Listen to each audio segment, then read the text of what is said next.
ગુજરાતમાં હાલ 33 જિલ્લાઓ છે, જેમાં વધુ એક જિલ્લાને કેબિનેટની બેઠકમાં મંજૂરી મળી છે.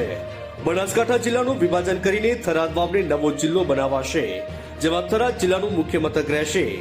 સાથે 1 જાન્યુઆરીએ પાટણ, મહેસાણા, નવસારી, પારડી અને વાપી સહિતની 9 પાલિકાને નવી મહાનગરપાલિકા બનાવવાની સરકારે જાહેરાત કરી છે. નવા વર્ષે બનાસકાંઠા વાસીઓને સરકારે ભેટ આપી છે. વાવ થરાદને જિલ્લો જાહેર કરાયો છે. હાલ બનાસકાંઠા જિલ્લામાં 14 તાલુકાઓ છે, જેમાંથી હવે 8 તાલુકાઓનો થરાદ જિલ્લામાં સમાવેશ કરાશે. સૂત્રો મુજબ નવા જિલ્લાની સાથે નવા 2 તાલુકા બની શકે તેમ છે, જેમાં એક થરાદમાં આવેલું રાહગામ અને પાલનપુર તાલુકામાં આવેલું ગઢ ગામ છે. હાલ બનાસકાંઠાનું વડું મથક પાલનપુર છે.